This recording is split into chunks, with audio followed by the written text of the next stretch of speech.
Hey, Lindy, let's hear our little spoonful of spirit for the day.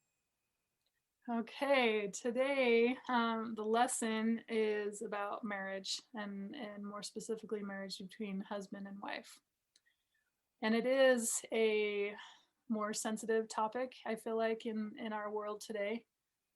And so I want to be bold in saying the family proclamation and the eternal laws that are set up around marriage as a husband and wife are true, and they are there for a reason. They are just like we were talking about the laws, preparing for God's laws, and that there's blessings and it is there for us. The laws are there for us and our benefit and our progression, and also the flip side of that is the culture of our day and the people who are struggling with all of the different things that they can struggle with marriage, right? Of being single, being divorced, being attracted to their same gender, of all of these things that are real. They are very real, and they are very can be very difficult for the people who are going through them. So I want to be sensitive to that as well. So that's my goal in today's conversation is to share truth and share it boldly, but also to tell everybody that where you are is okay. And the things that you struggle with, God knows, and he knows where you're at. Well, I was single until I was 32, which isn't very long. I know that in the world today, that's not very long. But in our culture, in my culture as being LDS, then there were pressures. There, my mom was worried that I was never going to be married, and even me, like when I was 19, I thought I would say people would say, "Are you going to go on a mission?" I would say, "If I don't get married first." And in my mind, I was thinking I'm totally going to be married by the time I'm 21, so I don't even have to worry about it. Um, And that is where we're complete opposites, Lindy, because I never in a million years thought I would be engaged at 19. Like that oh, totally threw me. I had a list of all these things I was going to do, and it was like, well, uh, I guess the plan is different. So it's never what we think, right? no, you were my sister, so me and my sister were different. She Okay, married and you're like early my when she was, sisters. They were both married either at oh, 30 or just before 30, yeah. just She so. didn't want to get married. She was engaged at 19. Yeah. So We yeah. all get what we don't think.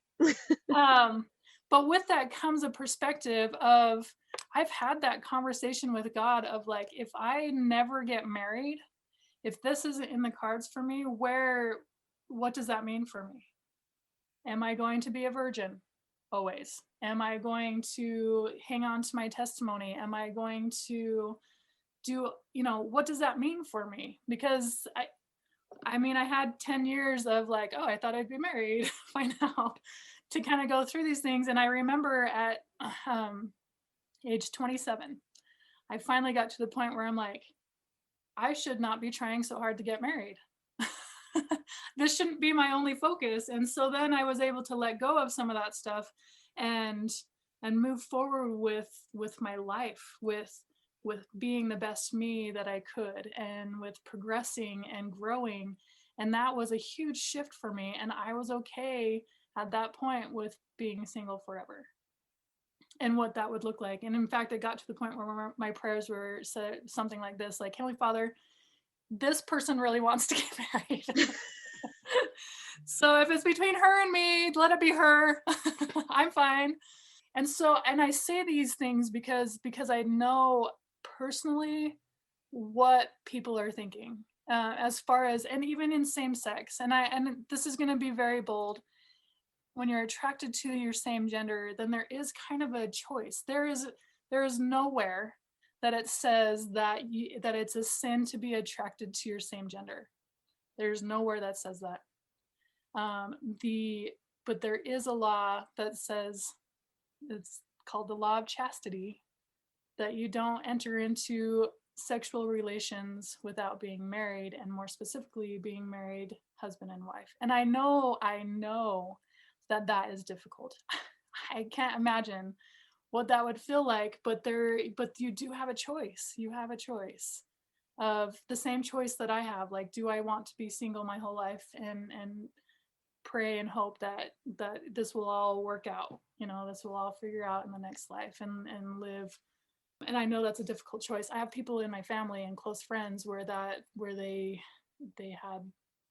struggling with those things. So, and for all those single people out there, I know 32 is still fairly young to get married, but I also know some of the stuff that you're going through.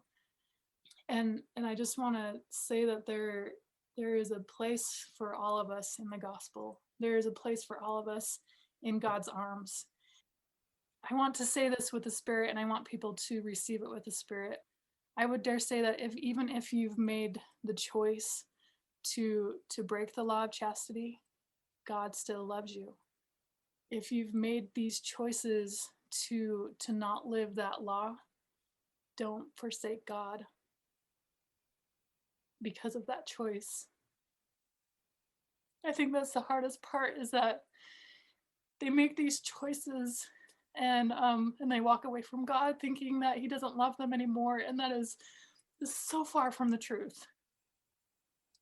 If you have chosen to break the law of chastity for whatever reason, God, there is a place for you in God's arms. So choose God and choose your life and see where that takes you. And that would just be my challenge is. And on the other side of me, okay, and now I want to talk about the other side of that, is there's people like me that I don't have those challenges. I'm married now. I don't have same-sex attraction. And if I know that God still loves these people, then I give them my love too.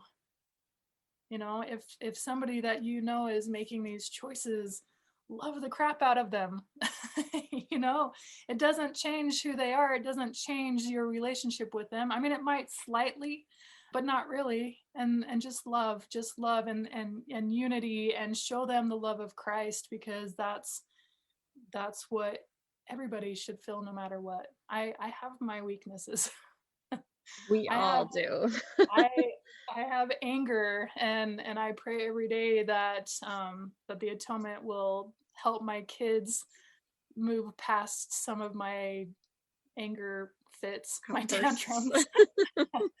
Everybody has something that they're working on, and God still loves us.